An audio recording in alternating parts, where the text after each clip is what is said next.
zavisnici nikad nemaju ideju da imaju problem. Na koji način, kako ti ljudima pomažeš savetom kako da dovedu člana porodice? Jer ljudi koji imaju problem zavisnosti, neretko, ja se ne sjećam da je meni neko pokucao na vrat i rekao dobar dan, znate, ja sam rešio da prestanem da pijem. To se ne dešava. Ja to nemam, evo sad će 25 godina se bavim ovom pričom, nisam to sreo u praksi. To. Žena iz Beograda dolazi i ja uvek pitam upravo to, da li je suprug agresivan, prema vama nije. Odgovor je kod nje bio, nije agresivan, doduše nekad je pijan, dobijem par šamara, ali ništa ozbiljno. U ovoj epizodi govorimo o alkoholizmu.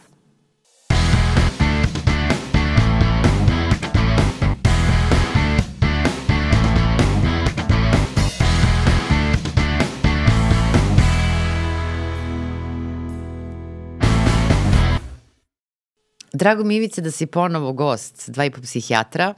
Za one koji nisu slušali podcast koji je bio posvećen kockanju, da kažem, dragi kolega Ivica Mladenović je pre svega psihijatar, subspecijalista iz bolesti zavisnosti, primarius, načelnik klinike za bolesti zavisnosti u Institutu za mentalno zdravlje. Dobrodošao ponovo.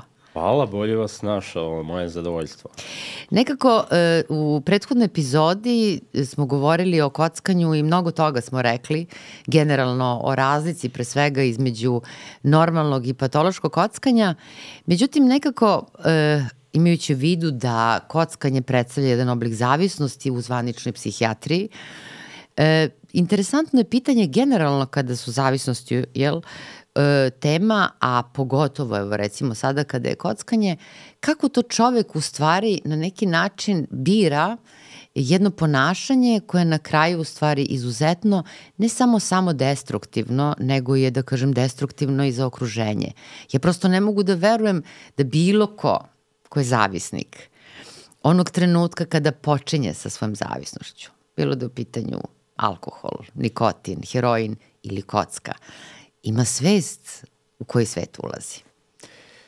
Jeste, postavlja se pitanje kad bi ljudi znali koje su sve posledice, da li bi ušli u tu priču, verovatno bi ušli, jer to je ona čuvena rečenica, neće valjda meni to da se desi, odnosno naša iskonska potreba da pobedimo sudbinu.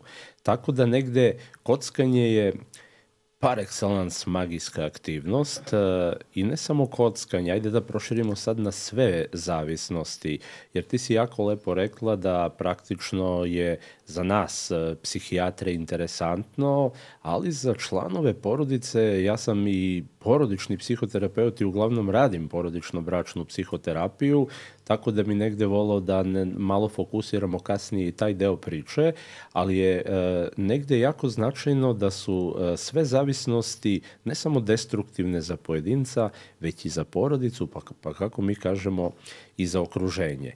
Sad, postoji nešto što se zove transgeneracijska transmisija zavisnosti, možda zvuči to malo komplikovano, ali se svodi na to da u nekim porodicama postoje kao model za borbu sa stresom zavisnost. Kako god to čudno zvučalo, odnosno psihoaktivna supstanca ili ponašanje. Svi imamo neke modalitete kako se borimo sa stresom, a hvala Bogu živimo u jako stresogenom društvu koji će biti sve stresogenije i praktično ako mi iz porodice imamo model od roditelja da svoj nivo stresa, anksioznosti ili neko unutrašnje zadovoljstvo postižu psihoaktivnom supstancom, velika je verovatnoća da će se taj nivo, da će se taj model, pojaviti i u narednim generacijama. I jako interesantno što to nije toliko povezano čak ni sa inteligencijom, obrazovanjem, svi znamo iz iskustva i ti jako dobro znaš da mi imamo i jako visoko obrazovane akademske građane, vrlo inteligentne ljude koji su jako upali u problem zavisnosti. Koji vid psihoaktivne supstancije ili ponašanja se bira, zavisi i od naše strukture ličnosti, zavisi od nečega šta je porodično nasleđe, ali i kulturološki aspekt je dosta blizak. Tako da negde, recimo, čuvena ayahuasca koja je za nas egzotična, jel tako, supstanca, je negde sasvim normalna u Amazoniji, ili znamo da u Peru ljudi žvaću koku već desetinama, stotinama godina da bi pregurali taj dan, a praktično je to kod njih kulturološki jako prihvatljivo. Tako je priča i sa alkoholom u Srbiji. Ja moram da kažem da u stvari smo mi društvo koje je hipertolerantno, recimo, prema alkoholu, i sad ako malo uđemo u tu priču, vidjet ćemo da ne postoji ni jedan jedini ritual koga bi ja mogao da se setim, a jako dugo se bavim tom pričom, da alkohol ne samo da nije prisutan, već da ima ključnu ulogu u organizaciji tog rituala.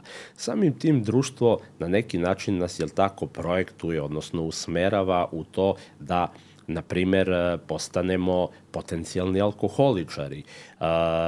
Pritom je alkohol legalna supstanca, izuzetno je visok nivo tolerancije prema alkoholu i reći ću nešto šta ljudi znaju. Mislim, alkohol je definitivno najbolji sedativ, to uvek kažem. Jedino je problem sa alkoholom, on deluje na iste receptori i preko ćelijske membrane i preko GABA receptora, kao na primjer benzodiazepini, tako da i mi kad skidamo nekog sa alkohola, mi ga skidamo uz pomoć bensedina, odnosno drugih benzodiazepina.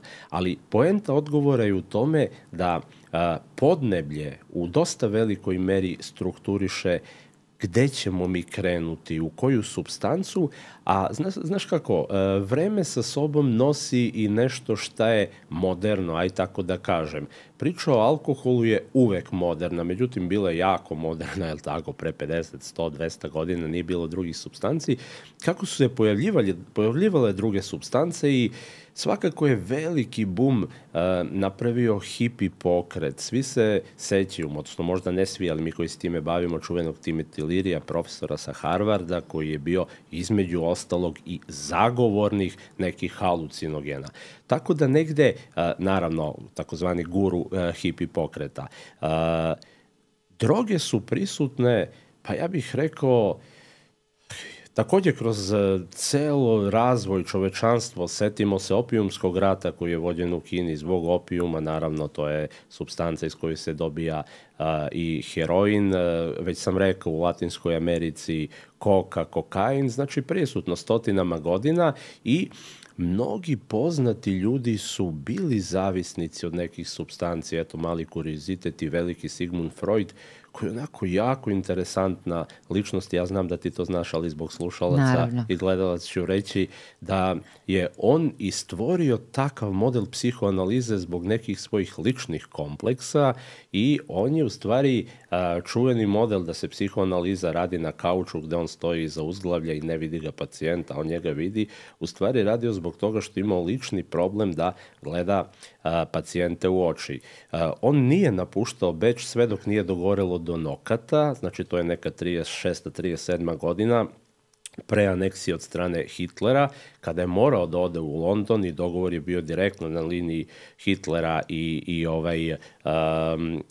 britanskog premijera, ali za nas je značajan Freud zato što je bio naučen na morfijum. Znači, on je i sa kokainom imao dosta značajnu epizodu, ali morfijum je značajan zbog toga što je on imao i rak usne duplje, pa je onda negde uzimao to, a negde mnogi poznati ljudi su koketirali i sa kokainom i sa morfijumom i praktično je to bilo vreme kada je, ono što ja uvek kažem, elita vodila računa da negde svoje probleme rešava psihoaktivnim supstancama. Sad kad si pomenuo Freuda, ono što mi je interesantno, što mi je palo na pamet, čuvena su njegova pisma, njegovi supruzi, tada verenici, gde u stvari upravo gratifikuje i glorifikuje kokain. Naravno, kada ukucamo ime Sigmunda Freuda na internet, na Google, će nam se uvijek pojaviti ona njegova čuvena fotografija sa cigaretom, odnosno sa tompusom. Mada ja volim njegovu izjavu da cigareta je nekad samo cigareta, u kontekstu da ne moramo sve da tumačimo psihoanalitički. I zaista je tragično u stvari i završio, taj karcinom se negdje i dovodi u vezu sa zloupotrebom supstanci, A upravo sve ovo što si govorio budilo mi je naravno brojne asocijacije, jer ono što je činjenica to je da postoji pre svega jedno kulturološko obeležje, dakle različito favorizovanje različitih supstanci u različitim sredinama, što kažeš u našoj sredini. Alkohol je prosto deo rituala svake ceremonije, rođenja deteta, rođendana, nove godine. Dakle, gubitka člana porodice takođe, pije se za pokoj duše. Dakle, piće je opšte prisutno, ali to ne znači da svako ko upotrebljava, i mi to u psihijatriji imamo taj termin upotreba, razlikujemo u odnosu na nešto što zovemo zloupotreba i što na kraju zovemo zavisnost. Dakle, nije svako ko uzima alkohol zavisnik. Neretko ljudi misle da zavisnost, recimo konkretno od alkohola, je u vezi sa količinom, ali to nije tačno, ali tako? Tako je, to nije tačno i negde kao što nijedna supstanca se ne definiše preko količine, već preko drugih kriterijuma da bi se definisala zavisnost. Mi u Srbiji, zato sam i govorio o hipertoleranciji, pre svega o alkoholu, od ruku na srce, to je ubedljivo najveći problem, jel tako, i Srbije i celog sveta. I to ono što uvek kažem, da uzmete sve ostale zavisnosti i da ih dignete na kub, ne možete da dostignete nivo alkohola sa problemom koji nosi alkohol. Mi imamo takozvane, to je čuveni jelinek, jel tako, kažu anglosaksonci dželinek, ali je jelinek, tako da negde on je rekao da postoji i beta alkoholičari. Mi kada radimo edukaciju, mi sa našim... Alfa, beta, 5 tipova čuvenih njegovih, da, epsilon, da. O čemu se radi? To su ljudi koji u stvari piju to što si upravo ti rekla, jako mnogo, a u principu nemaju zavisnost. I to su ljudi koji piju kulturološki. To znači da praktično, da ne bi uvredili kuma, roditelje, komšiju, oni piju i po količini mi možemo da kažemo da je to jedna neprihvatljiva količina, ali nema naznake alkoholizma. To važi i za sve ostale vidove, da kažemo, zavisnosti, osim za droge koje su ilegalne i svaka upotreba je, jel tako, zloupotreba, odnosno može da potencijalno sledi zakonska sankcija. U principu je pitanje mere, tako da tvoje pitanje u stvari nas sad navodi na jedan drugi aspekt. Ako smo apsolvirali ovaj kulturološki, ostaje pitanje zašto neki ljudi koji su izloženi tom istom problemu ne razviju zavisnost, a drugi ljudi razviju zavisnost. A pogotovo kada smo već, da kažemo, u domenu upotrebe, znači sada još uvek ne govorimo o zavisnosti od alkohola, nego samo upotrebi alkohola. Ono što je meni bilo interesantno, kako kroz kliničku praksu, kroz život, kroz čitanje literature, to je vrlo, da kažem, jedna razlika između žene i muškaraca. Žene, tako, popiju manju količinu, a imaju veću, odnosno ili imaju identičnu koncentraciju alkohola kao muškarci koji popiju veću količinu, pardon. Dakle, žene se brže napiju. Jeste. I postoji objašnjenje za to, kao što ti znaš, ja ću reći zbog slušalaca i gledalaca.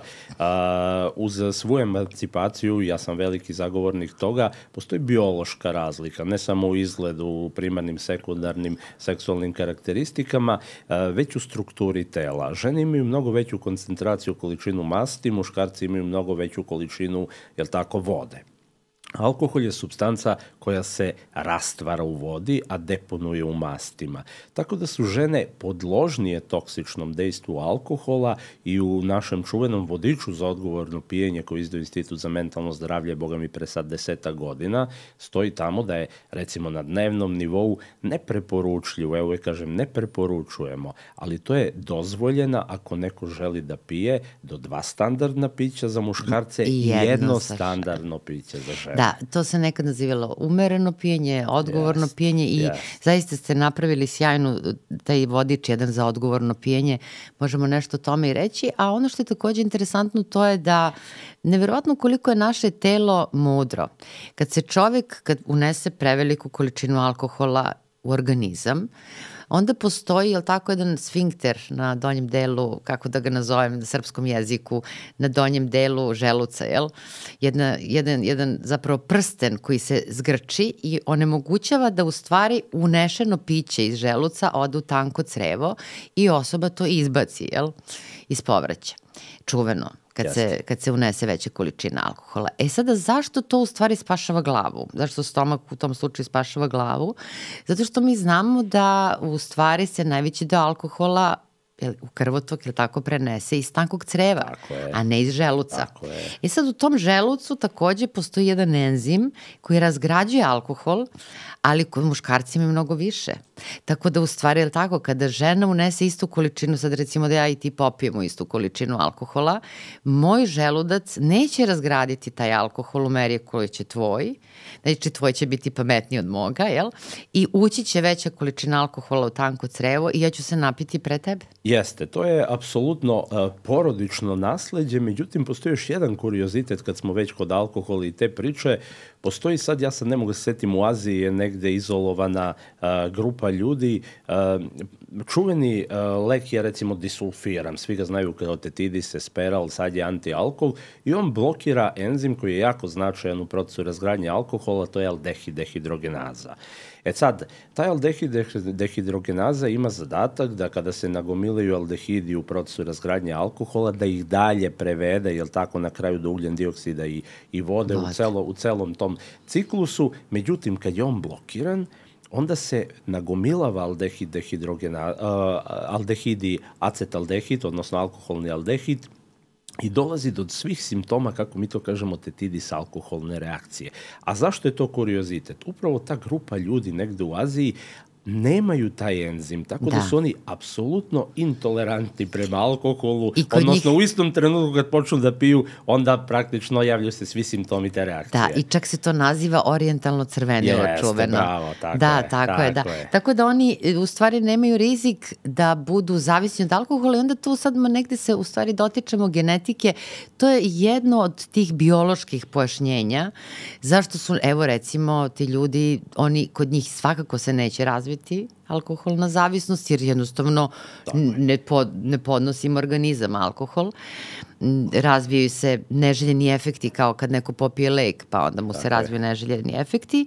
Međutim, postoji sa druge strane, kada već pričamo o toj biologiji alkoholne zavisnosti, meni to je interesantno, jer obično kada kažemo genetika, onda pod tim podrazumemo da je osoba, znači, prosto, evo, ja sada imam zelene oči, to znači da imam recesivni gen i znamo da je to vrlo jednostavno način nasleđivanja određene osobine. Međutim, kad je u pitanju ponašanje kao što je alkoholna zavisnost, ono je užasno složeno i ne možemo ga svesti isključivo na biologiju ili genetiku, ali po meni postoji određeni stepen, je li tako, faktora rizika, odnosno jedne genetske predispozicije.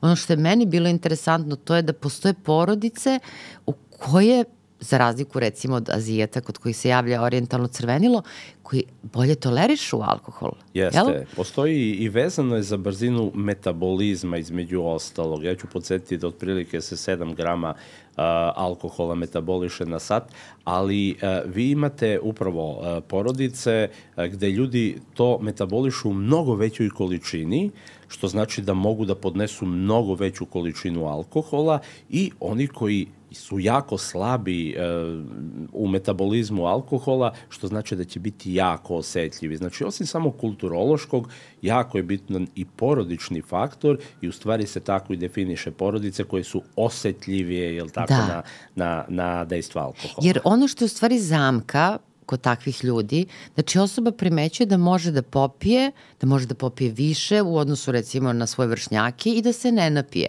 Ali koliko je to zavodljivo i koliko to u stvari tu osobu može da uvede u problem, jer ona će da nastavi da pije, jer vidi da nema problema, ali onda iza prvog ćoška je zamka. Jeste, problem je u sledećem.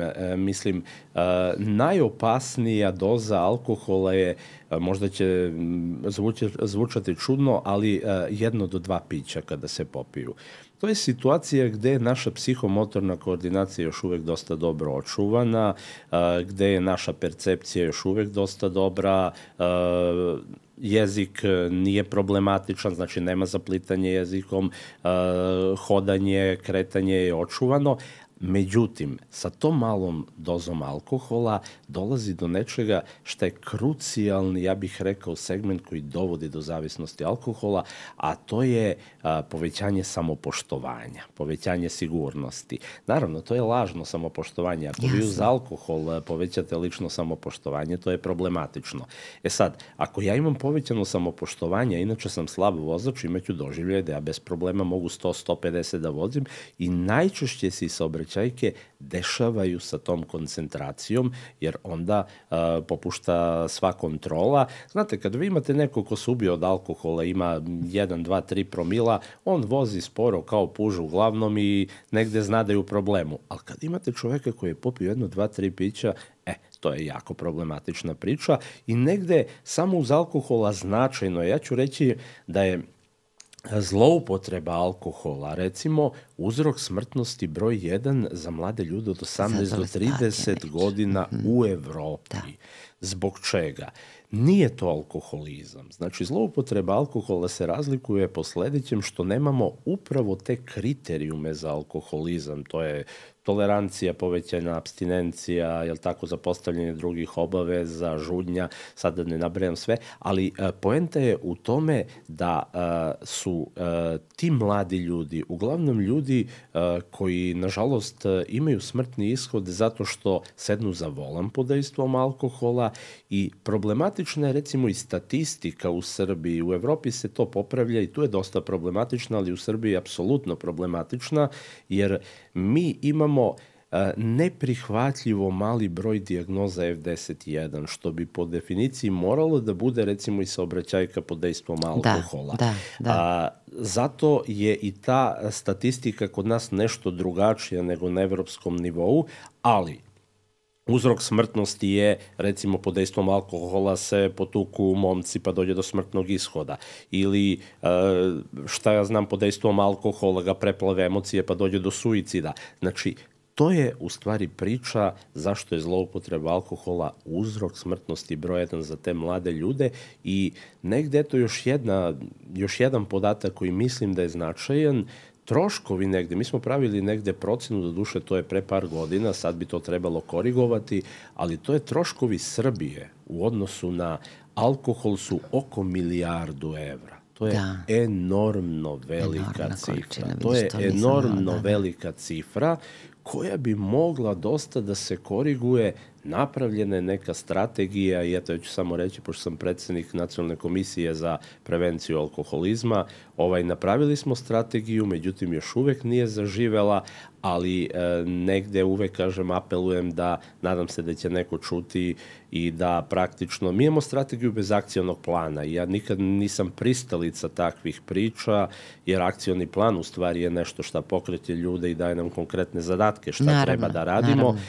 Mi imamo teorijski deo, nažalost nemamo akcioni plan, ali treba imati u vidu da ta cifra može da se koriguje upravo kroz ovu aktivnost. Nešto što se, da kažem, provlači neretko kroz epizode 2,5 psihijatra jeste upravo da ljudima pojasnimo tu jednu vrstu kontinuuma od normalnog ponašanja do ekstremno patološkog i to je negde, to smo upravo sada poentirali. Dakle, ljudi mogu da upotrebljavaju alkohol, onaj ekstremni oblik jeste zavisnost, a negde u sredini se nalazi upravo ta zloupotreba koju si pomenuo, što si sad rekao, F10.1, još uvek po važećoj klasifikaciji.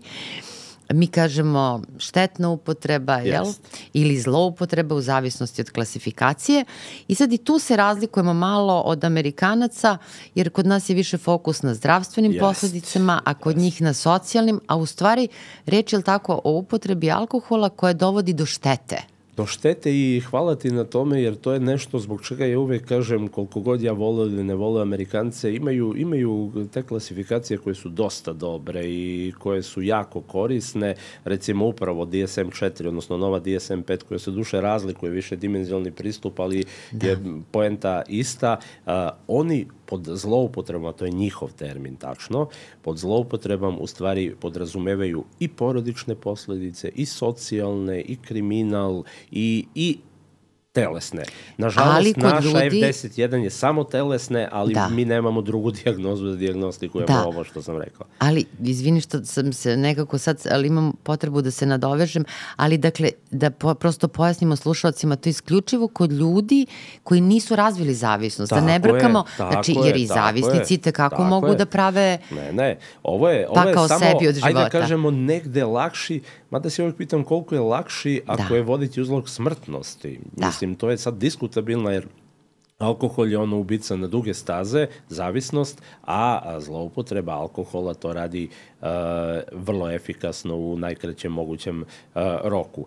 E sad, negde upravo to što si sad rekla, mislim da je zgodan moment da se možda osvrnemo i na uticaj supstance, odnosno ponašanja. Mi smo apsolvirali kockanje, evo sad smo dotakli negde Neka se bavimo alkoholom, tako je. alkohol, a to je u stvari kako supstanca deluje na ostatak porodice, aj tako da kažemo. Evo, alkohol.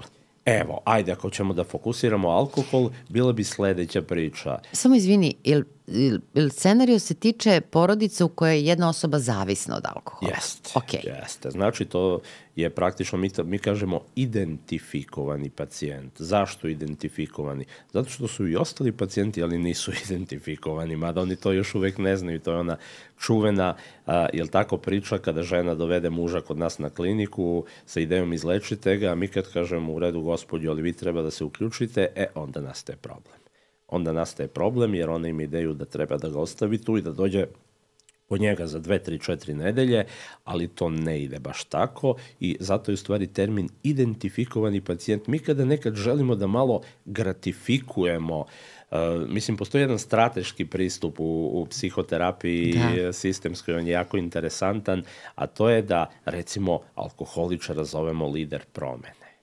Lider promene. Čovek koji dovodi celu porodicu na lečenje ili dovodi, ako ništa drugo, bračni sistem, svoju suprugu, ali lideri promene su u stvari pravi deca.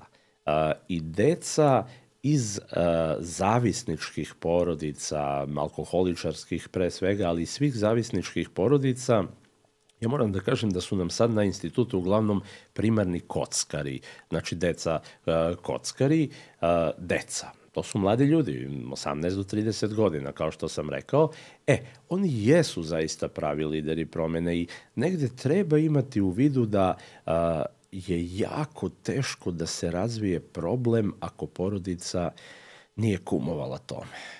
Ako roditelji nisu kumovali tome. Ali malo pre si pomenuo scenariju. Baš me interesuje kako izgleda jedna klasična porodica, evo da čuju slušalci, porodica u kojoj jedna osoba, ono što nazivamo po starom, je tako, žrtveni jarac, to je zapravo identifikovani pacijent, i članovi porodice, mislim u ovom slučaju alkoholni zavisnik, recimo scenariju da je to majka. Kako to izgleda? Recimo, majka scenario sa majkom nije baš sveta, tako da kažemo.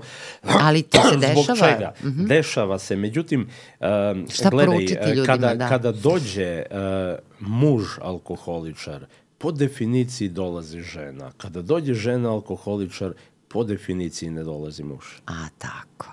I to je ogromna razlika, tako da mi imamo i poseban program za lečenje žena alkoholičara, jer muškarci evidentno su žene i jači pol i lepši, nežniji, spremne su da se žrtvuju, nažalost muškarci evidentno nisu spremni na to i oni vrlo često napuštaju ženu. Tako da se onda uključuju njeni roditelji, deca, tako da mi imamo, pa na prste jedne ruke mogu da nabrojim na godišnjem nivou gde suprug dođe sa svojom suprugom na lečenju. To je baš onako upadljivo različito od klasične priče gde je muž alkoholičar, gde po definiciji ga žena dovodi. Sad, gledaj, mislim, kogod da je alkoholičar, mi imamo nešto što se zovu procesi prilagođavanja.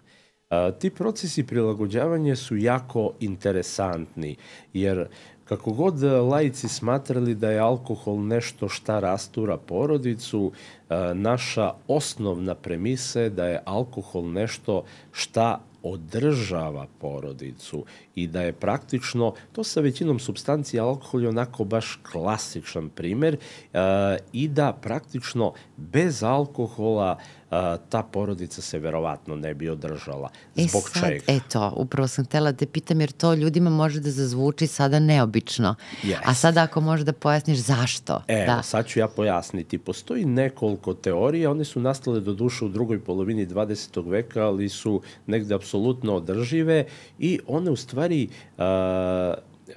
hipoteziraju kako je psihičko zdravlje, aj tako da kažemo, stanje supružnika pre ulaska u brak. Pa imate teoriju da su žene, recimo, pošto je alkoholizam uglavnom vezan, ja ću reći, znaš, postoji sad tendencija, ko što znaš, da sve više žena pije. Međutim, to je jako vezano za period mlade odrasle osobe. Recimo u adolescenciji dečaci mnogo više piju i znaš za najnovi istraživanje Batuta gde je recimo, što je za mene frapantno, mislim, vratit ću se na temu, ali eto, mala digresija, radi se o 16-godišnjacima. U tom istraživanju mi imamo 3% dečaka 16-godišnjaka koji piju svakodnevno. To je jako veliki problem ako imamo u vidu da imaju 16 godina i da je alkohol za decu ispod 18 godina zabranjen u Srbiji. Ova deca piju svakodnevno. Sa porastom broja godina, već sam rekao, negde devojke barabar piju sa momcima i to je poznato već poslednjih 20-30 godina. Međutim, posle 30. godine momci, odnosno muškarci, nastavljaju, žene negde stagniraju, verovatno zbog svoje odgovornosti, ulaze u posao, brak i negde po defaultu su po definiciji mnogo odgovornije i negde muškarci onda imaju apsolutni primat, a žene prelaze, ko što znamo, na sedative. I onda je ono što ja kažem u šali teško naći jednu žensku tašnju bez sedativa danas, ali to je u stvari opomena za društvo, jer živimo u ekstremno stresogenoj situaciji. Smo, znaš ono da smo ranije govorili nekako da je alkoholizam kod muškaraca, da je depresivnost kod žena ekvivalent alkoholizmu, da u stvari žene su sklonije tom jednom, kako mi to kažemo, ruminativnom stilu, odnosno jednoj potrebi da stalno vrte određenu temu, da se preispituju, da razmišljaju o nečemu, a muškarci su skloni eksternalizaciji, odnosno određenom obrascu ponašanja, pa je to jedno tumačenja te razlike. Međutim, volila bih da se vratimo na ovu porodicu, jer mislim da ljudi očekuju da čuju. Značajno, otkud to da je sad i žena pacijent i otkud to da mi imamo u stvari u jednom braku dve osobe sa ličnom psihopatologijom. Neću reći dubokom, mada jedan poznati autor stalno kaže sa ličnom dubokom psihopatologijom. Zbog čega? Zato što u fazi razvoja alkoholizma, kako mi kažemo, faze prilagođavanja, prva faza je faza negiranja. Faza negiranja problema. Ko negira? Negira alkoholičar da ima problem, ali negira i supruga da postoji problem, naravno i cela porodica. Ta faza može da traje različito dugo, u zavisnosti kada je počeo alkohol. Ja ću podsjetiti samo da mi u principu imamo dva tipa alkoholizma u globalu. Možemo sada da to seckamo dalje na sitna crevca, ali dva tipa su. Jedan je fiksirani, drugi je regresivni. Taj fiksirani alkoholizam je jako značajan jer se on manifestuje vrlo rano.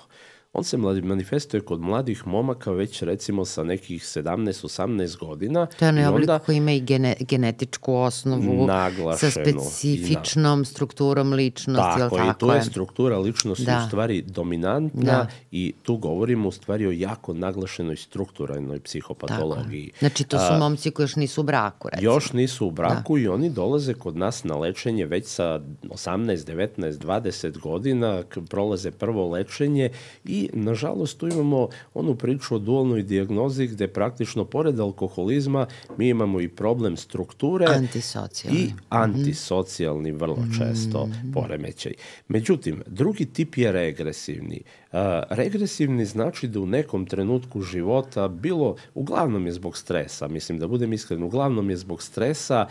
Sad znate, šta može da bude stres? Za nekog je stres da, šta ja znam, se javi na času ili na sastanku da nešto kaže, za nekog je stres ako mu date da napravi atomsku bombu, pa to zaista jeste stres. Znači, to je naš doživljaj, subjektivni doživljaj stresa, koji u velikoj meri zavisi od zrelosti ličnosti. Ali, kad te osobe sa regresivnim alkoholizmom u jednom trenutku dođu do razvojnih problema ili normalnih, ajde da kažemo, razvojnih ciljeva, to je recimo napredak u poslu ili rađanje deteta vrlo često ili ulazak u brak, to su stresogene aktivnosti, onda može da se razvije alkoholizam. I on se razvija kasnije i to su po definiciji depresivci. Znači, imamo psihopate, stari naziv, pežorativni, nećemo reći antisocijalni poremećaj i depresivce. S tim što ovaj drugi oblik se nekako podjednako javlja kod muškaraca i žena, za razliku od prvog koji je tako dominantniji kod muškaraca. Jeste. I tu sad postoje podela da li je Cloninger ili bilo koji drugi autor ili takozvani dionizijski apolonski tip alkoholizma, jel? Zavisi kako ga koji autor naziva. Međutim, ako krećemo od ovog scenarija, ovog drugog oblika koji se javlja tokom bračne zajednice i sada ajde da uzmemo za se primer, vratimo na procese prilagođavanja. Tako je, i da se vratimo na scenariju u kome, evo, ne mora žena, nego je otac alkoholni zavisnik. Kad oni dođu kod tebe, kako to izgleda? Pa to izgleda, kao što sam rekao maločas, dođu, žena ga dovodi i nečesto kaže, evo ja sam dovela supruga na lečenje. Jel kaže? Kaže, znači to je negde vrlo česta rečenica i onako sva nadobudna i spremna da se maksimalno ona potrudi da se on izleči. Tako da naravno ja obavim prvi pregled i sve šta je potrebno sa samim zavisnikom. Međutim, kada uđemo u ovaj drugi deo priče, gde ja kažem jer Institut za mentalno zdravlje je vodeća kuća za porodičnu terapiju svih zavisnosti, a prevashodno smo prepoznati u lečenju alkoholizma i kockanja. Tako da negde, kada dođemo do drugog dela priče koji kaže jeste, suprug je apsolutno alkoholičar, ali onda otvaramo dve stvari. Znaš, prvo pitanje je, dođemo do toga da je suprug alkoholičar već 10 godina ili 15, a da su oni u braku recimo tih 10-15 godina. Pa se onda postavlja pitanje, a šta smo čekali do sad, tih 10-15 godina, jer druga rečenica supruge na moje pitanje koliko vam dugo smeta, pa smeta mi 10-15 godina. Međutim, po pravilu ništa nisu preduzimali u međuvremenu. Zašto? Zbog dobiti. Dolazimo do druge krucijalne stavke, a to su dobiti. A ko je to dobit žene? Koja čak možda i ona nije svesna u potpunosti, a postoji i onda kad je vi konfrontirate, negde prvo joj ne bude baš prijatno, jel? Jeste i nesvesna, jer to su u principu mehanizmi odbrane i oni su tako lepo upakovani da on ima doživljaj da radi jedan jako značajan i veliki posao za porodicu i ruku na srce, to je iskreno tako s njihove strane, autentični doživljaj da oni rade veliku stvar za porodicu.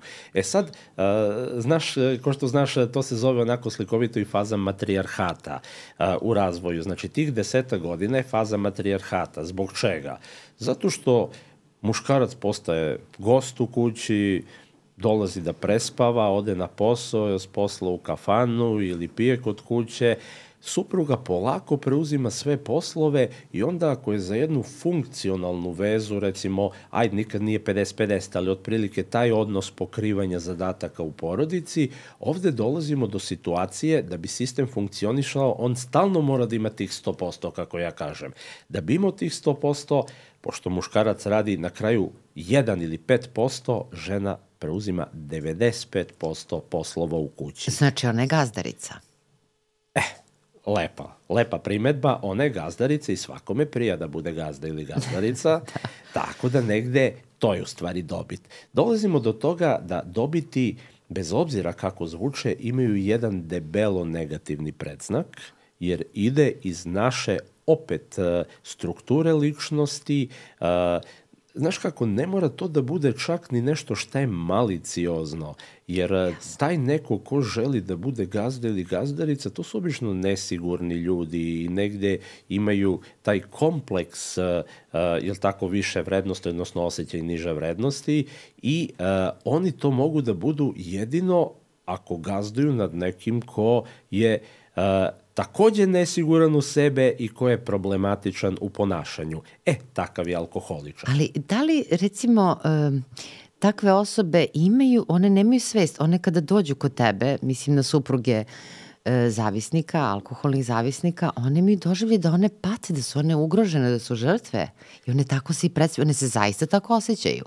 Definitivno, jer... I šta se onda, kako se dešava transformacija kroz porodičnu terapiju? One stiču uvid? Stiču uvid, ali je jako značajno da ovaj trenutak konfrontiranja je u stvari jako značajan. Zbog čega? Ja ću samo, odgovorit ću na pitanje, ali samo još jednu stvar da pojasnim, a to je, one su ne samo apsolutne gazde u kući, u svim oblastima, financije su njihove, odlučivanja, oni su i, nažalost, apsolutni gospodari dece. Ja to moram da kažem baš tako. Tako da negde oni upravljaju sa decom, upravljaju sa kućom, financijama i vrlo često je taj alkoholičar outsider, kako mi to kažemo u porodici. On može da utrugljuje, to je još jedan naš koncept, da bi bilo nešto stabilno mora da ima 3 dela. Znaš, tako da on može, pored svog alkohola, da utrugli svoje društvo alkoholičarsko i posao, recimo. Jasno. On ide na posao, a žena šta radi? Žena je gazdarica, predstavnik kuće, jel tako, pred različitim drugim socijalnim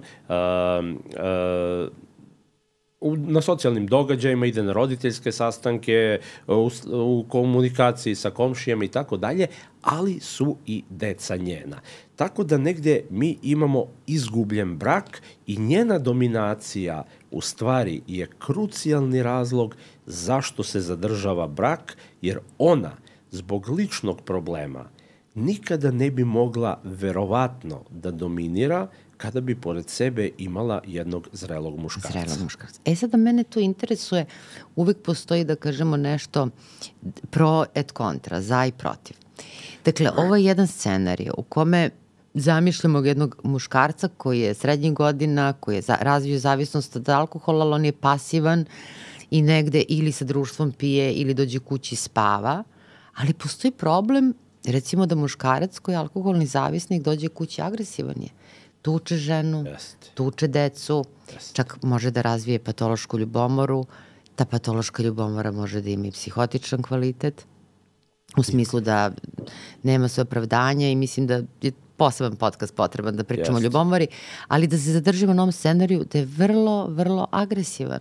I da ta žena i da ta deca doživljavaju ozbiljne traume. Šta tada? Ali gledaj, tu je naš kulturološki uticaj jako interesantan. Ja volim da pričam nešto šta se desilo u praksi pre par godina, možda ima 3-4 godine, znači ponavljam, nije pre 20-30, pre 3-4 godina, žena iz Beograda dolazi i ja uvek pitam upravo to, da li je suprug agresivan, prema vama nije. Odgovor je kod nje bio, nije agresivan, doduše nekad je pijan, dobijem par šamara, ali ništa ozbiljno. To je u stvari doživljaj nečega šta je normalno. Ona je normalizovala. Međutim, znaš gdje je opasnost? Nije ona sama normalizovala. Normalizovala je verovatno njena majka, njena porodica. Znači, ona to nosi kao nešto normalno i šta se uklapa u sliku braka u Srbiji u 21. veku. Da, to je za mene bilo fascinantno kada mi jedna pacijentkinja rekla za svog supruga, kaže, dobar je, ne tuče me. Prosto koliko je to, da kažem, prisutno i koliko žene i prikrivaju u stvari tu vrstu problema, ili ovo sada što si rekao mi je još više zaparalo uši. Jako, pogotovo kad se radi o sredovečnim ljudima, to je jako prisutno. Ove mlađe generacije sad vrlo brzo razrešavaju tu priču i negde, kako da kažem, s jedne strane ja to podržavam, mislim, agresija ne sme da postoji. Međutim, problem u današnje vreme, ajde malo ću proširiti priču, je problem nedovoljne spremnosti na kompromis, tako da, znaš kako, normalizuju se neke stvari koje u principu ne bi smele da se normalizuju. Ajde, neću da idem jako daleko, ali mislim, danas je normalizovan razvod. Znaš kako, mislim, u redu, to je pravo ljudi, nemam ja ništa protiv toga, ali prvo, zrela osoba mora debelo da razmisli koga će da ženi ili za koga će da se udaje. Onda kad se udaš i izrodiš decu, Pa nije to sad stvar, sad ću ja da idem levo desno, to ostavlja velike posljedice. Mislim, znamo i ti i ja da je najveći strah deca u stvari strah da ne izgube roditelje. Apsolutno, ali znaš, sad si me asocirao kad sam svojevremeno čitala nešto vezano za kulturnu istoriju Starog Rima. Potpuno isti ciklus koji se dešava i danas. Dakle, bio je period konzervativizma, tradicije porodice, onda jednostavno olabljavanje svega toga, pa onda jednostavno mogućnost razvoda, pa su žene postale emancipovane, onda je došlo do potpune dezintegracije i znamo šta se desilo. Jer im je propao. Hvala ti na tome što si to dala. I onda je došlo do pada Rimskog carstva i znamo šta se desilo posle toga. Tako da su to u stvari istorijski ciklusi koji se ponavljaju. Jeste, istorijski ciklusi. Tako da sam optimista. Zato treba. Pa dobro, mislim, ajde, verovatno nećemo ni ti ni ja doživeti taj sledeći ciklus.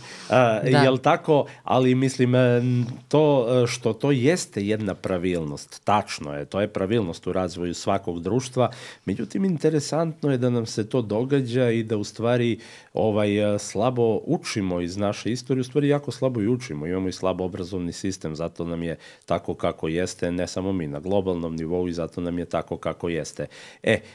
Zato je u stvari ona društva koje imaju još uvek naglašen religiozni aspekt su duhovni. Naravno tako je.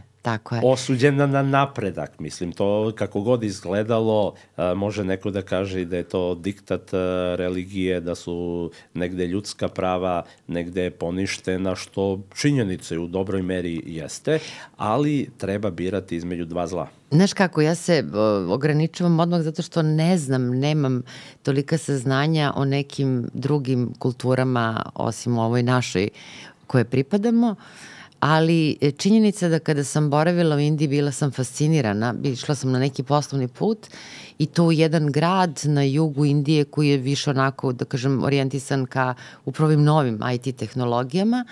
Bila sam fascinirana, ušla sam u, da kažem, obične porodice. Fascinirana time što drže do tradicije, do porodice i do obrazovanja.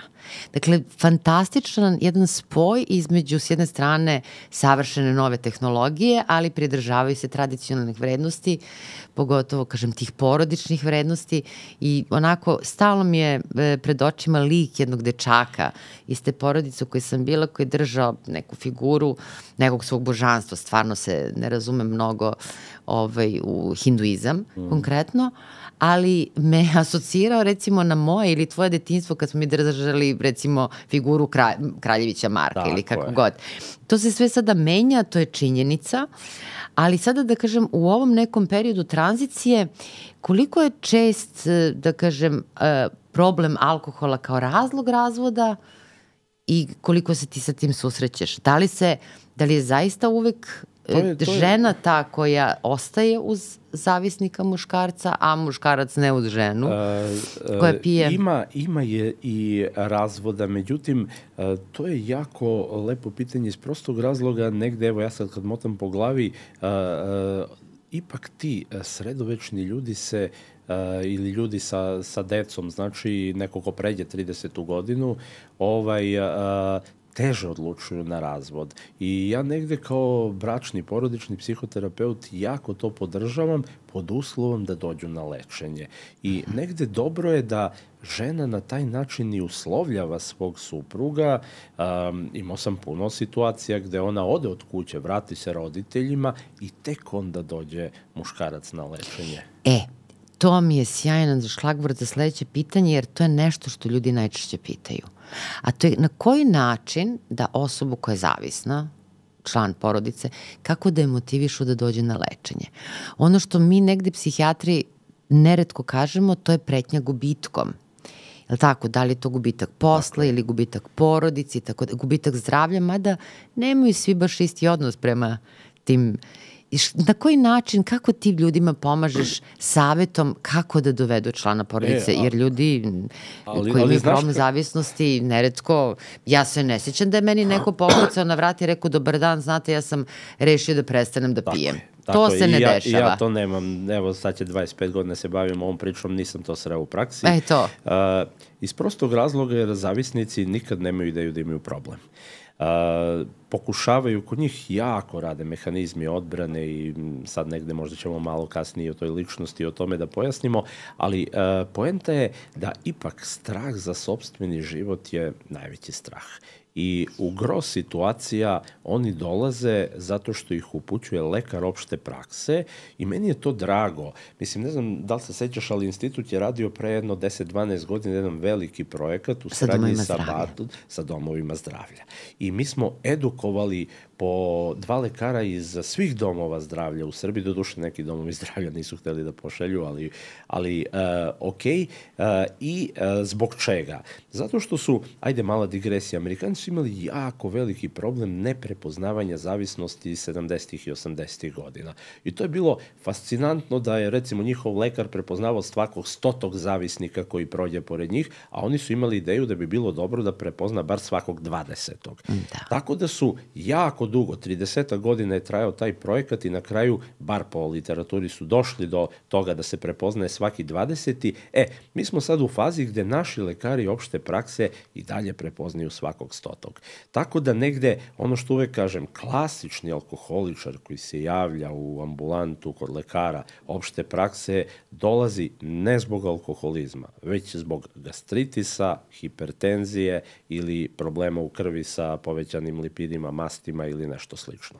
Znači, to su klasični razlozi zašto se javlja. Ali zato postoje neka vrlo jednostavna pitanja na osnovu kojih lekari mogu da postave dijagnozu, mislim na lekare opšte medicine ili uopšte lekare koji se bave telesnim zdravljem. 4 jednostavna pitanja. Postoji čuveni cage, ali pored toga mi smo insistirali sad na komisiji da ubacimo audit. Da prosto pojasnimo slušalcima, to su instrumenti, screening, to su pitanja koje postavimo na osnovu kojih odredimo. Vrlo su lako, što ti rekao, ili taj čuveni cage, 4 pitanja, ili audit na kome mi sad insistiramo, koji je ušao. Ima 10 pitanja, ali zahteva nekih 5 minuta od lekara opšte prakse, a jako je koristan. Ja se nadam da će to biti uvedeno, ali upravo je strah za sopstveno zdravlje danas primarni motiv. Čisto malo radi ilustracije. Ja kad sam počinio da radim negde krajem 90-ih, odnosno početkom 2000. godine, i dalje su veliki sistemi u Beogradu prevashodno slali svoje ljude na lečenje. I osnovni razlog je bio što firma šalje. Veruj da danas, eto, na prste jedne ruke mogu da nabrojim firme, to je Gradsko zelenilo, poneki iz GSP-a dođe ili Gradska čistoća, inače svi ostali automatski, da se razumemo, to je grubo kršenje radne dužnosti, ima on mogućnost da mu da otkaz automatski, ali taj nivo ljudskosti, želja društva da pomogne, u stvari sad se pitam da uopšte društvo ima želju da pomogne i šta je u stvari društvo, ali eto, bukvalno prema našoj statistici sada gro dolazi, znaš zbog čega? Zbog suda, mere bezbednosti i centri za obaveznog lečenja ili centra za socijalni rad. Što u stvari govori da imamo sve više agresije. Znaš kako, ja se slažem da ranije možda agresija nije prepoznata, nije identifikovana, nije prijavljena, ali je definitivno porast stresa, a gde je stres, tu je i alkohol. Tako da, u stvari, odgovor na tvoje pitanje je da su uglavnom mere bezbednosti i centri za socijalni rad i dobro je što u dosta velikoj meri deca dovode roditelje. Deca dovode roditelje.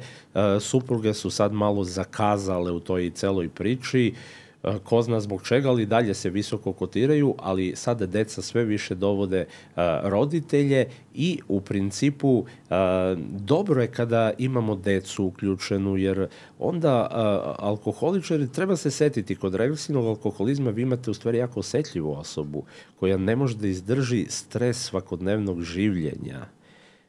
Mislim, ako ne možete izdržati stres svakodnevnog življenja, onda se postavlja pitanje u kakvom svetu živimo, ali ajde da ne ulazimo u taj deo priče. Međutim, ono što je interesantno, to je kao lekari koji prate svoje pacijente, vrlo dobro znamo kada nam se javi na lečenje osoba koja ima problem sa alkoholom, kako izgleda njeno ponašanje, kakve su njene emocije, kakvo je njeno razmišljanje u prvim fazama, a onda kako vreme prolaze, kako godine prolaze.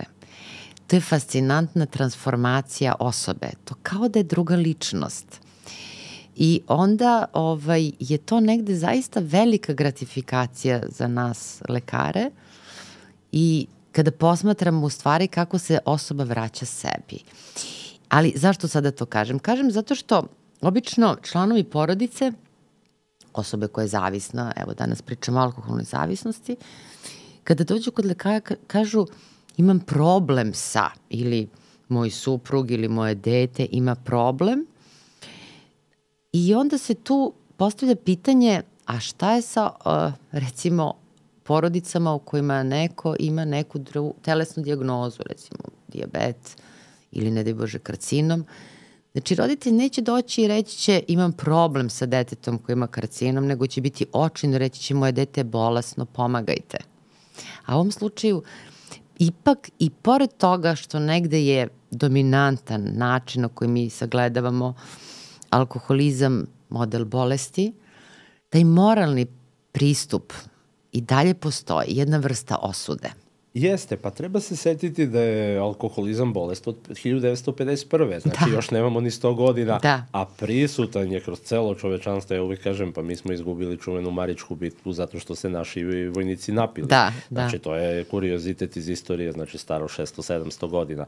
I negde kroz celu istoriju alkoholizam postoji, nažalost, eto, zadnjih 80 godina je bolest, međutim, moralistički pristup je i dalje jako prisutan. Mislim, evo, 25 godina se bavim ovom pričom i dalje postoje ljudi koji imaju doživljaj da ja u stvari ne lečim prave pacijente, već bezobrazne ljude.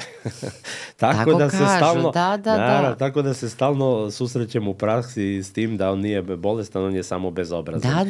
Naravno, ja razumem da ljudi nemaju doživljaj u stvari, pa nemaju ni kontakt sa svojom unutrašnjim svetom, nemaju elementarna znanja iz psihologije, nažalost, i gubi se i nešto, mislim da je to u stvari poražavajuće u današnje vreme što se gubi taj osjećaj humanosti i čovečnosti. Evo, ja ću opet reći nešto ti znaš, ali zarad gledalaca, dugo godina, ono što kažemo na zapadu, je stres broj 1 gubitak posla. Možda će sad ući i u 5. deceniju kako je na prvom mestu.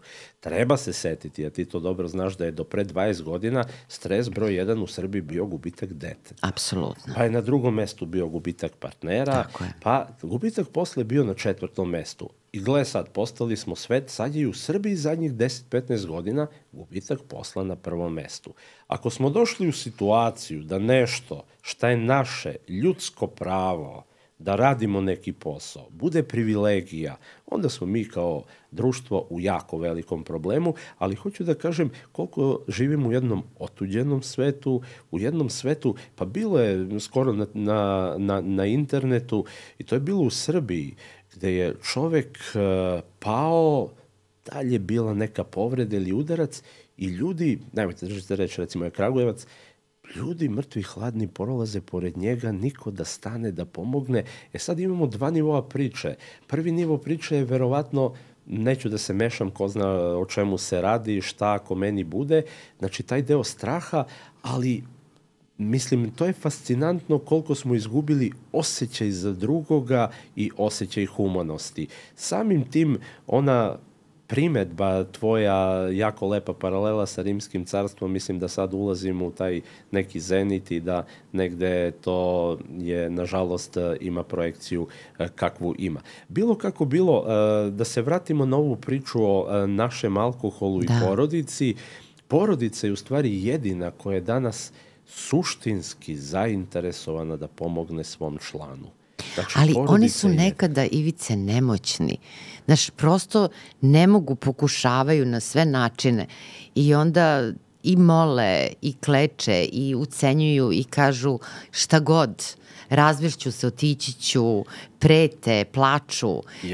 I ko je to, šta savjetovati ljudima koji imaju takvu vrstu problema i jednostavno ne mogu člana porodice koji ima problem s alkoholom da dovedu na lečenje? Znaš kako, mi zaista imamo negde jako rezistentne alkoholičare, aj tako da kažem. Mislim, neće da dođu na lečenje. I to su alkoholičari koji u principu su egoistični i koji nemaju, ja sam malo čas rekao, uglavnom su to emotivne osobe, oni depresivci. Međutim, mi imamo i dosta visoko, aj tako da kažemo, organizovane u smislu neosetljivosti. Naravno, tu je naglašen i narcistički aspekt, gde jednostavno ni po koju cenu ne žele da dođu na lečenje. Pa upravo to, i supruga ide od kuće, pa se i razvedu. Mislim, znaš kako, ja mislim da u toj situaciji možda razvodi najbolji epilog, jer ako neko ne želi da dođe na lečenje, onda se u stvari postavlja pitanje da li ćemo mi žrtvovati svoj život i na kraju krajeva funkcionalnost i budućnost naše dece, ili ćemo uzeti svoj život u svoje ruke i okrenuti drugi list. Znači, postoji takve situacije i negde, eto, ko što rekoh, mislim da je tu razvod dobar izbor. Međutim, u gros situacija, pogotovo ako su uključena deca ili šira porodica, znači u 70-80% slučajeva mogu da motivišu. Ali je problem u tome... Ali znači motivacija ide kroz upravo stavljanje akcenta na gubitak, znači da se negde osoba tako usmeri, da se malo možda i telesno pregleda. Tako je, i to je jako lep strateški potez, kako mi kažemo, kada on vidi da ima oštećenje jetre, da ima povećane masti u krvi, holesterol, trigliceride, da praktično i šećer tu nije dobar, onda se oni uplaše za svoje zdravlje i onda su spremni da dođu. Da, s tim što ja znam da u nekim slučajima, sećam se jednog pacijenta, to je bio baš ekstremni slučaj. Obično, znaš da ono kod žena postoji takozvani teleskoskopski fenomen koji podrazumeva da one brže razviju telesne komplikacije, no su na muškarci, prosto su žene osetljivije na telesne komplikacije. Imala sam slučaj jednog pacijenta koji je imao ivice tek 30 godina i već cirozu jetre. Mislim, to je zaista onako za mene frapantan, sećam se, zaista onako jedna situacija, ne samo cirozu jetre, nego ozbiljno oštećenje drugih organa, tako mlad, a već razvio tolike komplikacije, ipak se one javljaju negde u 5. i 6. deceniji. Međutim, sećam se jednog pacijenta koji pomenuo si negaciju. On je čak tokom bolničkog lečenja, naravno zbog problema sa alkoholom i ozbiljnim telesnim komplikacijama, oni čak negiraju te telesne komplikacije. Do koje mere mogu da negiraju čak i to? Jeste, i negde ja moram da kažem iz mog iskustva iz prakse da mi imamo 10% pacijenata koji dođu na odeljenje, srede se telesne komplikacije par nedelja i onda nisu spremni dalje da idu u sređivanje sistema, već napuštaju lečenje i negde idu dalje. Znači, oni su zaista u ogromnom otporu i negde treba računati s tim da i mi smo nemoćni u izvesnom broju situacija da to rešimo. Da, ali koliko je, da kažem, ljudska priroda različita. Sećam se jednog pacijenta koji dugo je odbio da dođe. Njegova sestričina je naša koleginica i zamolila me da ga primim i dogovorimo mi jedan utorak, on ne dođe, ona se izvinja, ja kažem ništa, samo je poenta da budemo uporni. I tako nekoliko puta je ona dolazila, izvinjavala se što on nije došao i na kraju je došao. Ja ga pitam koji je razlog dolaska, kaže on došao sam zbog penzije. Ja kažem, jel postoji još neki drugi razlog? Kaže, pa eto, oni govore da malo pijem više, ali ja ne vidim problem u tome. Uspeli smo, legao je na odelenje, naravno kroz vreme već znaš kako sve to ide, on je stekao uvid, shvatio da ima problem, uspostavio apstinenciju. I što se desilo posle određenog vremena, on je dolazio redovno na kontrole, razvila se jedna onako slika depresivne epizode i ja sam njega primila na odelenje. Ja ni dan danas ne mogu da pojasnim samo i sebi, prosto kao neki prst sudbine ili viši. Nešto se desilo prosto neverovatno, a to je, on je bio na odelenju i išao je hodnikom i rekao mi je doktorka, mene boli grlo. Ja ne znam ni sama zašto, ja sam njega uputila na otorinolaringologiju, pazi, mogla sam da mu dam one neke bombone malo za, jel? On je otišao na pregled i konstatovali su da ima karcinom grla i to na jednom vrlo nezgodnom mestu za operaciju. On je prešao tamo, došla je opet ta njegova rođaka kod mene, pristao na neku operaciju, operisan je ta borba i ta želja za životom kod tog čoveka su bili fascinantni.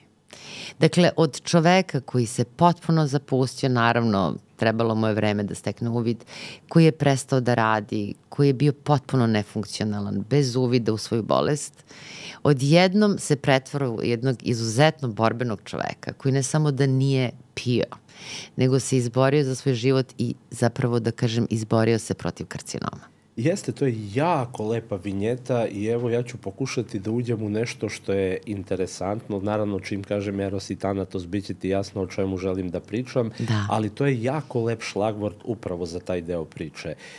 Ko što rekoh, regresivni alkoholičari su uglavnom depresivci, što znači da je glavni problem njihova ambivalencija i da postoji nešto, još je Menninger veliki govorio, Karl, da je to pre sad skoro 100 godina, jel tako, da je to hronična autodestrukcija.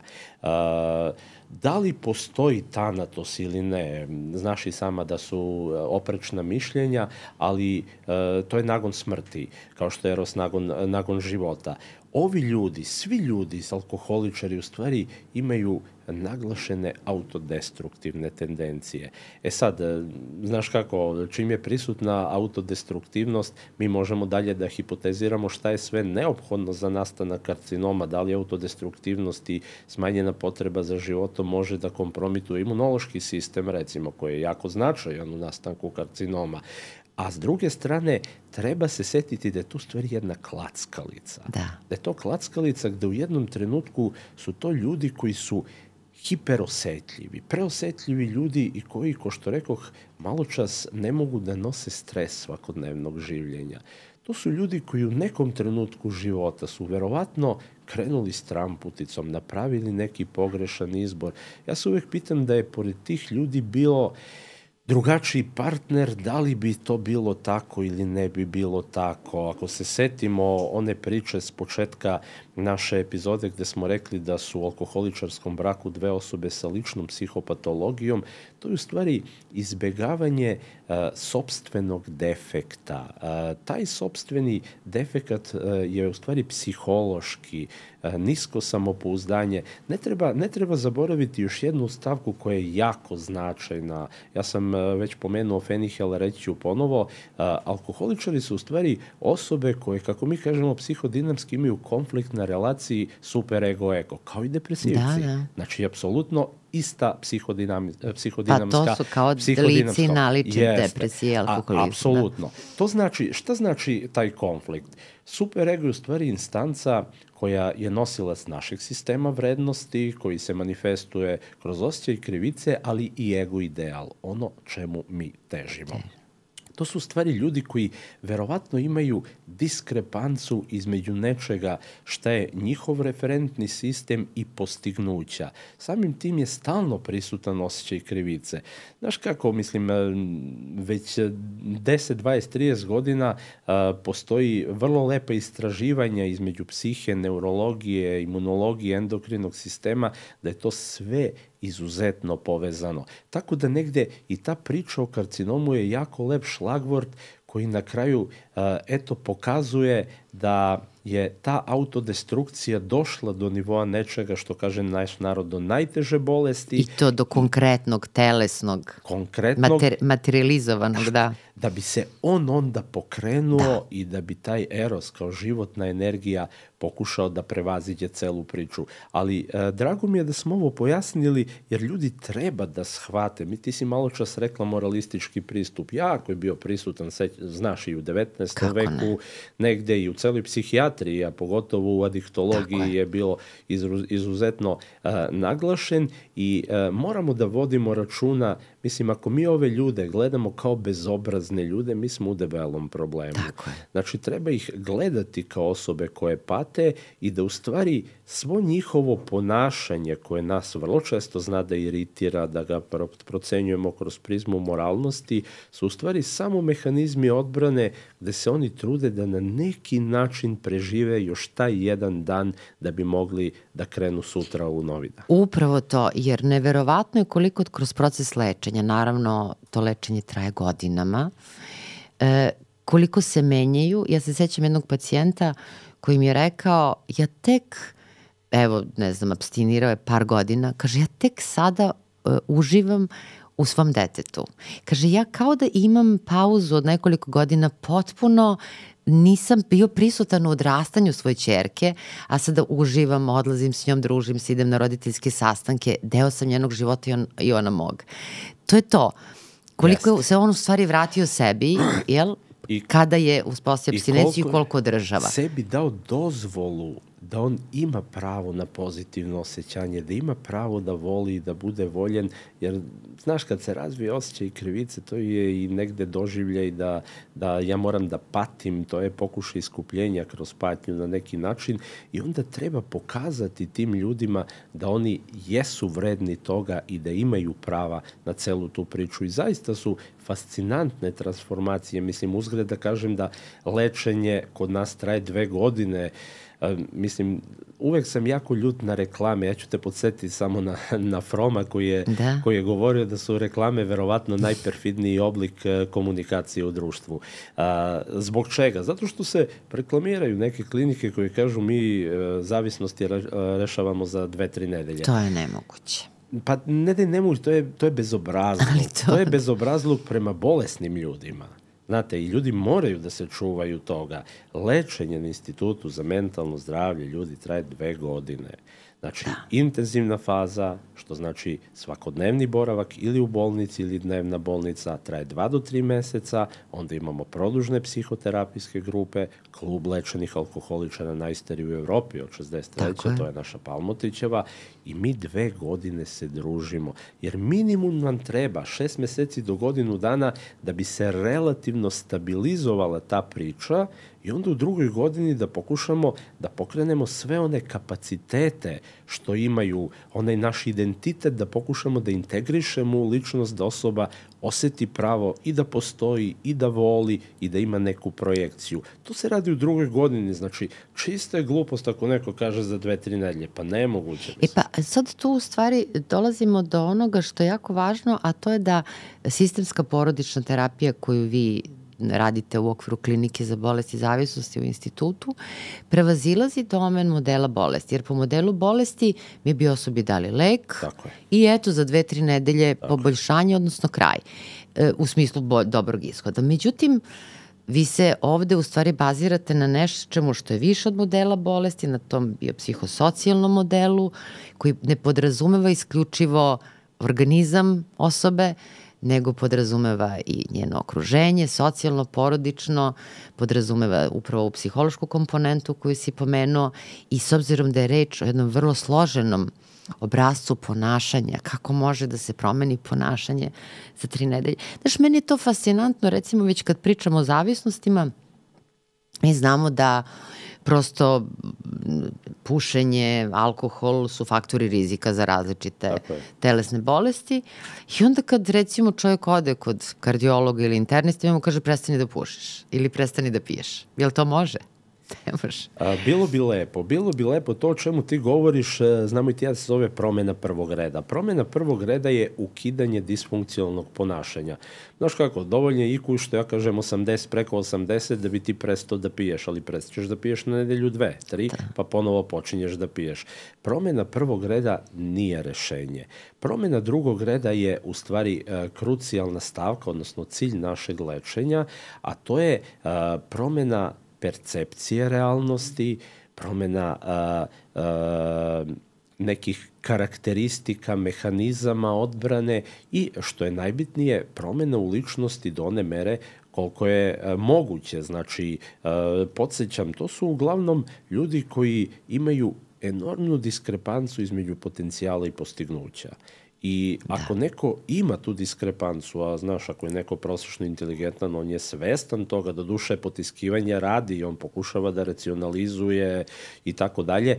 Međutim, svestan je toga da je njegov kapacitet mnogo veći od toga što je postigao. I to je jedan osjećaj krivice koji stalno izgriza i koji dovodi do toga da se razvije i taj karcinom iz tvoje vinjete, iz priče od malo čas. Ali za tu promjenu drugog reda nam treba puno vremena, jer u promjeni drugog reda mora da se menja sam zavisnik, ali mora i njegova porodica.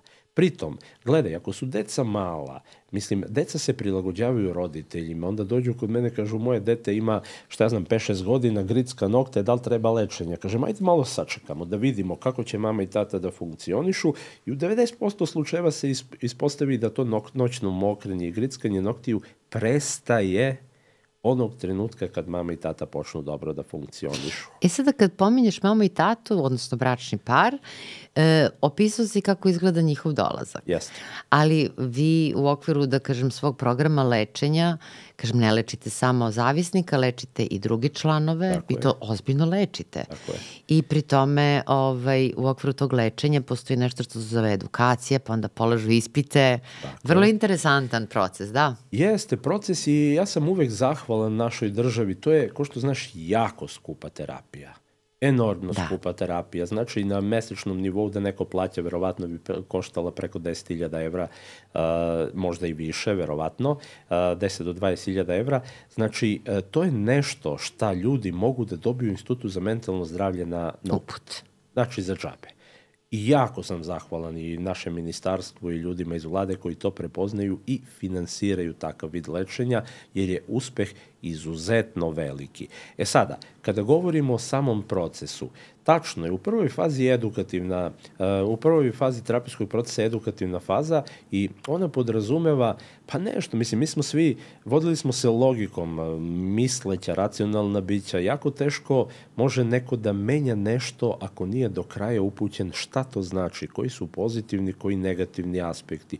I to je uopšte i za druge, mislim, ti mnogo bolje znaš, i za druge poremeće u psihijatriji, nije to vezano samo za zavisnost. Znači, moraš da se upoznaš sa tim šta je problem, da bi ti bio motivisan da menjaš. Inače, bez toga je sve iluzorno. Ta prva faza traje 3 do 4 nedelje i to je faza kada uče o bolesti. Da li je to alkoholizam, kockanje, internet, droge, tablete, znači sve to radimo i lečimo i u prvoj fazi se to uči. Međutim, to ima i drugi razlog zašto je to stavljeno na početku. Zato što su u prvoj fazi prisutni enormno veliki otpori prema prihvatanju bolesti. Da.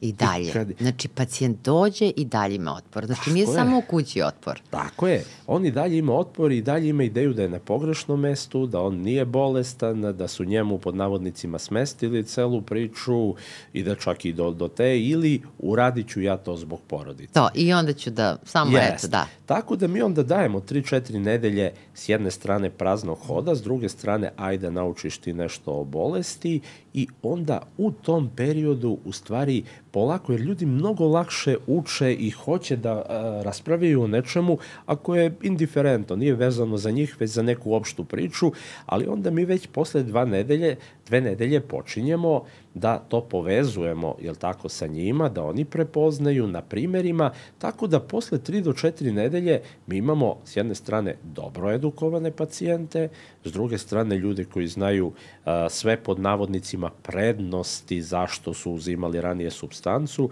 i koje će biti prednosti prestanka uzimanja supstance. Nakon tog perioda, i da se razumemo, to je period gde oba partnera su u otporu. Znači, treba se setiti da kada supruga dođe ili žene zavisnici uglavnom dolaze s članovima porodice. Već sam rekao, oni ne dolaze s muževima, već s članovima porodice.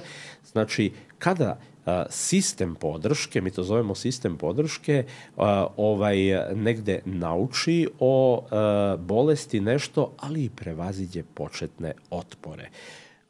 Otpori su jako veliki kod žena. Kako izgledaju? Šta kažu? Ako je neko, mislim, to je vrlo jasna situacija, ako si ti godinama dobijala, to je ona varijanta, čim bude plata, odmah ona trči da uzme pare od muža da ne potroši sve u kafani, jel tako? Ali onda ona raspravlja sa tim novcem, odlučuje šta, kako i toga se jako teško odriču. Međutim, ja ću reći još jednu stvar koja je jako značajna, a to je u stvari odgovor na pitanje zašto su te dve osobe u braku. Kod muškaraca smo već rekli da je zavisnost u stvari odlika niskog samopoštovanja, uostalom kao i kod depresije, više puta smo to istakli, i da u stvari to neverovanje u sebe uslovljava da on traži nekoga drugog ko će da preuzme odgovornost i vodi računa o deci, o kući i tako dalje. Međutim, problem kod supruge je vrlo često prisutan i ti problemi su iz različitih sfera. Znate, ja sam sreo puno žena koji su fantastične gazdarice u kući, ali one ne smeju, recimo, da odu do opštine da završe neki dokument, već vode svog alkoholičara jer imaju problem socijalne anksioznosti. Jako često je prisutna seksualna disfunkcija. Seksualna disfunkcija kod žena bi naravno dovela do nečega šta je besperspektivnost braka i verovatno rušenje tog braka, osim ako nije u pitanju alkoholičar.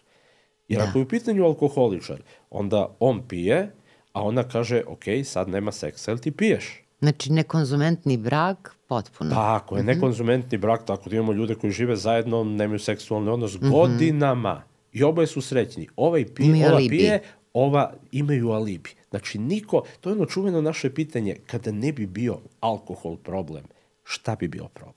Jasno. Onda dolazimo do toga da bi problem bila tvoja seksualna disfunkcionalnost i tvoja nesigurnost. Pa biste vi to morali da rešavate da biste bili u jednom zdravom braku, a ovako su u braku koji je više amorfna masa, kako mi to kažemo, bez jasnih granica, bez jasne diferencijacije ličnosti, već smo tu zajedno i zajedno činimo jednu celinu, a nismo sposobni da svako od nas ponosom živi kao jedinka. A Ivice, kad prolaze kroz tu prvu edukativnu fazu, na šta se najviše žale? Gde su otpori? Šta kažu nije tačno? Šta nije tačno po njima?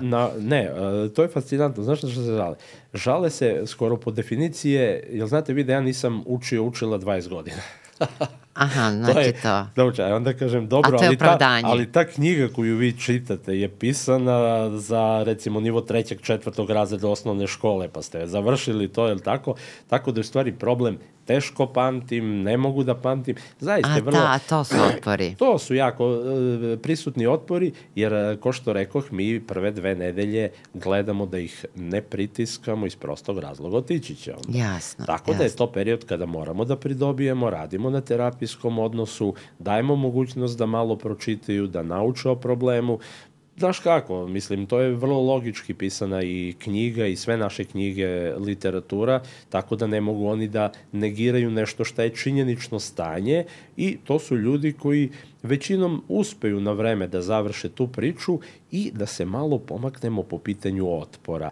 Jer otpore mi nećemo razrešiti za mesec dana. Yes. Mislim, otpore će trajati mislim, svi ali mi imamo... Ali šta se prvo javlja dobro u procesu lečenja? Prva dobra stvar je to što oni vide da prvi put u životu oni imaju neke zajedničke rituale. I to je to na čemu mi insistiramo od ulaska. Znači, sa ulaskom u dnevnu bolnicu, recimo, oni su dužni da donesu jednu svesku A4 i da tu svakog dana napišu strukturaciju dana. I oni su po definiciji oduševljeni tim delom priče da sad posle 70 godina opet sede zajedno popodne, piju kafu, zajedno imaju obroke i to je njima pokazatelj i deca, kada postoje deca, vrlo brzo reaguju na to. Znači, dobiju gratifikaciju za tu priču. Tako da ta neka funkcionalnost u nečemu šta su na izgled trivialne stvari ili suštinski značajne, bračno-porodične, se prvo vraća. I to je nešto šta u stvari njima bude taj početni vetar u leđa da su na dobrom mestu, jer nakon niz godina su oni uspeli zajedno da odu u bioskop, u pozorište, da popiju kafu, da izađu na limunadu, nebitnu, u šetnju i to su benefiti koje oni vide. Ti benefiti se vide vrlo rano.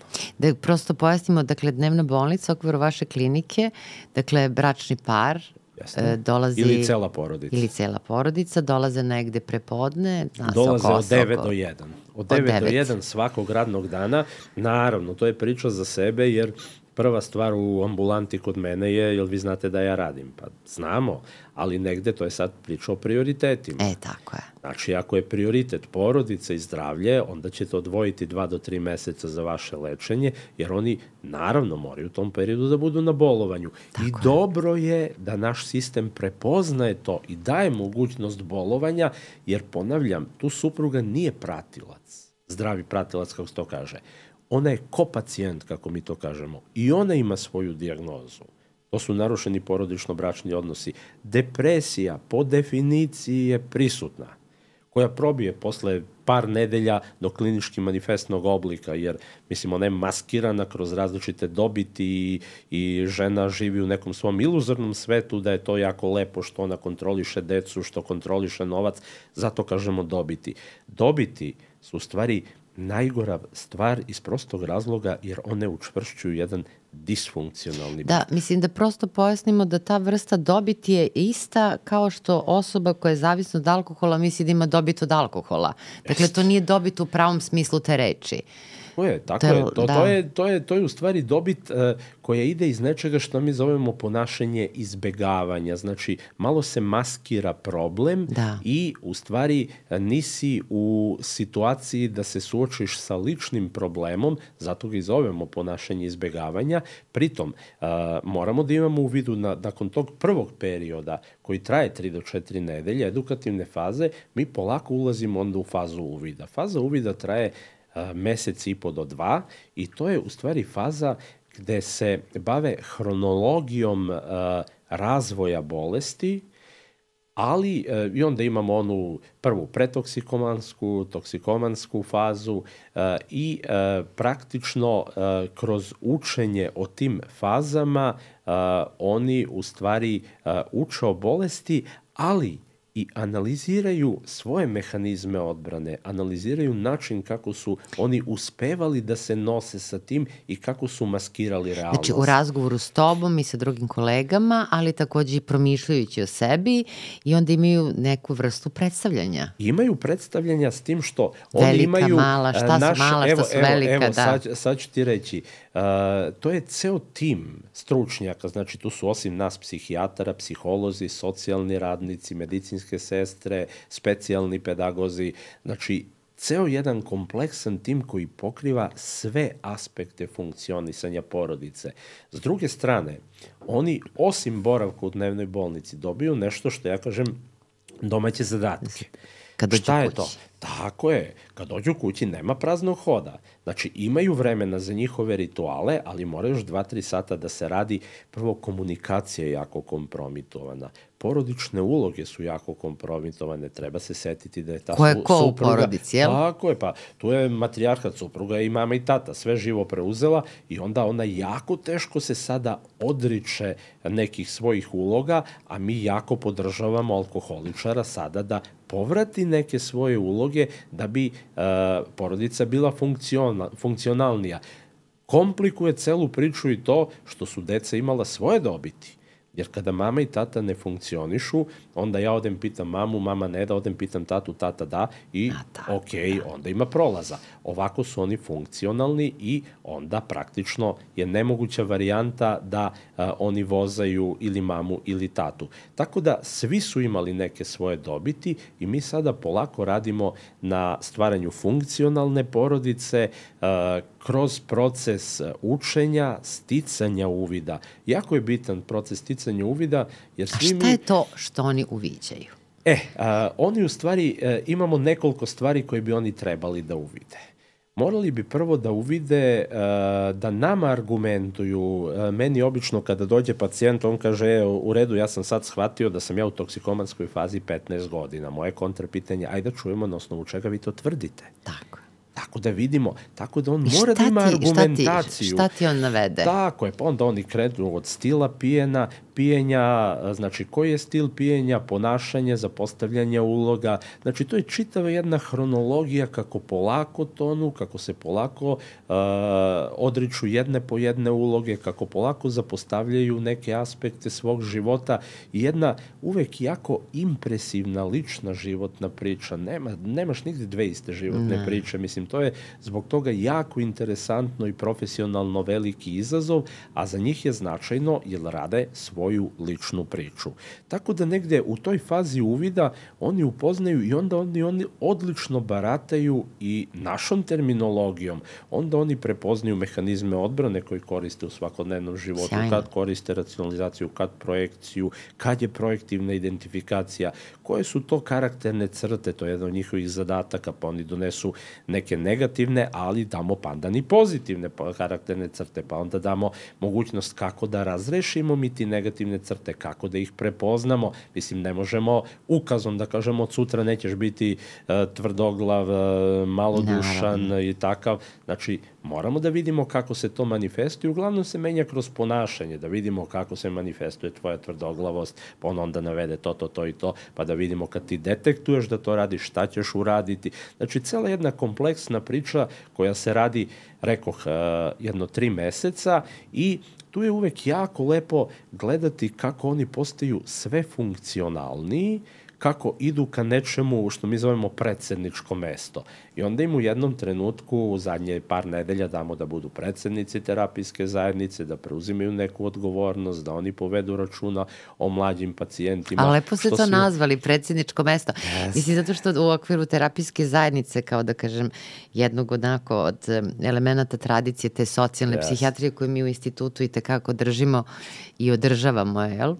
Znači, mi zovemo naravno u okviru terapijske zajednice imamo predsednika, ali vi to lepo zovete predsedničko mesto, jel? Tako je. Prosto da date na važnosti, pa to je divno, da. Tako je i onda na taj način oni u stvari kroz svakodnevnu gratifikaciju, ali zasnovanju na činjenicama, oni donesu nešto na što zaslugama. Na zaslugama, znači onda mi to gratifikujemo, prepoznajemo, naravno stalna konfrontacija s otporima i onda je jako interesantno kako ti otpori postaju sve suptilniji i kako u stvari da se razumemo, mislim, po završetku intenzivne faze mi smo daleko od završenog procesa. Da. Onda oni tek ulaze u produžne psihoterapijske grupe koju vode kolege i iskusni profesionalci jednom nedeljno i gde mi onda radimo na suočavanju sa njihovim primarnim problemom. Setite se recimo problem seksualnosti supruge ili niskog samopoštovanja kod samog alkoholičara i onda je to kompleksan proces koji mora da se odradi da on u susretu sa sledećim stresom ne bi ponovo skliznuo u mehanizam na koji je mozak već naviknut. Nekako, Ivica, uvek doživljavam lečenja alkoholne zavisnosti kao jednu vrstu slaloma, jer kada oni izađu u život, kada se vrate, dakle, više sad to nije samo odnos između recimo muža koji je alkoholni zavisnik, naravno na lečenju i njegove supruge, tu su prijatelji, tu je društvo, tu je posao, svakodnevno prolaženje pored samousluge ili trafike u kojoj se nalazi alkohol, tu su slave, tu su rođendani. Jeste, to je deo koji mi obrađujemo već od sredine lečenja i tako da kažemo i u principu morali bi da identifikuju koji su to ljudi, kako mi to kažemo, prijatelji kojih se oni ne bi odrekli. I ako se ispostavi da ti ljudi su na neki način uticali na razvoj bolesti, a njima su značajni, onda oni dobiju zadatak da daju javno priznanje tim ljudima. Znači, to je priča otvorena o svojoj bolesti, oboje daju, i muž i žena, pozovu drugi bračni par, odu kod njih, traje sat vremena, znači oni svi imaju obavezu da daju minimum 3 javna priznanja tokom lečenja. Znači, oni biraju mrežu podrške i mi insistiramo da to bude 1-2 iz porodice i 1-2 iz socijuma, iz okruženja. Znači, to su ljudi koji bi trebali da budu, ajde da kažemo nekako, oni koji procenjuju koliko se menja ta osoba, jer je to jedna onda potpuno otvorena priča, sa empatijom, sa doživljem, kada segnu jedan preko puta drugu i on kaže, znaš ono, kad ti nisam došao na slavu, nisam mogao da dođem, sam bio mrtav pijan, pa se to desilo, pa sam pretukao ženu ili šta ja znam. Znači, to je jedna jako otvorena priča. Zašto se to radi? Radi se da bi oni imali tu mrežu podrške, jer alkoholičari vrlo često znaju da budu marginalizovani, izbačeni iz različitih socijalnih grupa i u stvari postaju deo svoje socijalne grupe, drugih alkoholičari, to je jedina njihova socijalna grupa. Da. Sada, oni bi morali da prepoznaju ko su ti ljudi koji su za njih maligni, sa kojima više ne bi trebalo da imaju kontakta ili da se druže i da ih jednostavno odstrane iz svog okruženja. Kad kažeš maligni, da prosto pojasnimo, to su oni ljudi koji kažu, ajde, molim te, uzmi jednu čašu alkohola, šta sad, si se uplaši od svoje žene, jel? Baš tako. I to je, upravo je to ta rečenica, ajde, šta si, sad ti svi pijemo, a ti nećeš da... Sad ti ko neka devojčica. Upravo to. Tako da negde, to je prvi deo priče koji mora da se odradi. Znači da oni kažu ko su ti prijatelji koje ja želim da zadržim uz javno priznanje, ko su ljudi sa kojima sam i do sada imao relativno dobar odnos, a ko su ljudi sa kojima ja više ne želim da se družim, jer oni ostaju alkoholičari, a ja se menjam. Drugo pitanje je socijalni događaji. Treba imati u vidu da su od značaja socijalni događaji sa specifičnom atmosferom. Mala je verovatnoća da ćete kad prođete pored marketa sa pićem da krizirate. Međutim, ogromna je verovatnoća ako odete u kafić gde ste godinama išli i pili i tamo bude onaj raspored ljudi, onaj geštalt, znači raspored stolova i ljudi koji vas automatski, atmosfera koja vas automatski vaš mozak asocira na potrebu da popijete. Onda se javlja kriziranje, koje neće odmah da bude kriziranje, ja sad sutra moram popijem. Biće prvo nervoza, pa će dođe do svađe sa ženom, pa će biti impulsivno ponašanje, pa će u snovima da se javlja kad sam ja bio pijan, pa mu se u snovima žena ljuti, pa mu se doktor Ivica Mladenović ljuti u snovima, pa je on crven jer je popio alkohol na esperal, onda se javlja otvorena želja ako se tu ne prepozna da pije, onda se javlja plan i u jednom trenutku najgore je ono kad postanu izuzetno servilni. To je najgora situacija. To je meni znak da su oni u debeloj krizi, znači sve šta kažemo može, sve dok ima otpora to je dobro. To znači, ok, vidim ja da je u otporu. Kad postane servilan, to je onda jedan veliki uzvičnik koji kaže sad moramo budemo oprezni, jer ovaj je već odlučio da propije, samo se postavlja pitanje kad će. Tako da negde naš zadatak je da strukturišemo tu priču i da odradimo kroz koncept javnih priznanja mrežu podrške, da pacijenti, supruga, odnosno porodica prepoznaju koji su to socijalni događaji koje bi trebalo izbegavati, koja su to mesta koje bi trebalo izbegavati i svakako treba napraviti jednu projekciju budućnosti na ličnom, socijalnom i profesionalnom planu. Znači jednu projekciju mi radimo do godinu dana, znači damo godišnji plan tim ljudima po mesecima, šta će oni raditi, koji postavljaju sebi ciljeve, da se eliminiše još jedan faktor koji je jako prisutan kod njih, to je faktor dosade. Da, pre nego što pređemo na dosadu, mada neki autori kažu da u stvari ta dosada, kako je pacijenti opisuju, više u stvari je jedna vrsta disforije, jedna vrsta rđavog raspoloženja, tako da je pitanje da li je praznina ili je popunjena nekim lošim emocijama. Međutim, da se vratimo korak unazad, a to su upravo ovi događaji. Ono što, da kažem, iz nekog mog ličnog iskustva sam primetila, to je pogotovo u početku, da pacijenti imaju potrebu da kažu, ali ja baš želim da idem tamo da dokažem sebi da sam karakter. I onda koliko je tu važno u stvari da im pomognemo da razbiju tu predrasudu, ne radi se tu, u stvari ne treba čovek da se bori sa svojim karakterom. Zamisli se, Divice, recimo želimo da, malo regulišemo ishranu, a odemo u restoran sa fantastičnom hranom, pošto bi sebe mučila. Jeste, apsolutno. S tim što to ima dve strane medalje. S jedne strane, ajde da kažemo, oni možda zaista to žele, međutim, uvek postoji taj potisnuti deo da ću ja možda pokleknuti u toj situaciji i da ću se vratiti nečemu. Oni jako, moram to da kažem, u prvoj fazi pate za tim što ostavljaju, jer imaju... To jeste jedna vrsta gubitka. To je veliki gubitak, jer ako pođemo od toga da to stabilizuje njihov sistem, ali na jednom patološkom nivou, onda on opet bude na vetrometini i opet je u situaciji da se suočava sa realnošću, što je za njih u stvari najbolnija priča. Jer, znaš, koja mi je asocijacija, sećam se jednog pacijenta koji je dolazio i koji je stalno insistirao na tome da želi da ide u kafić u kome je pio.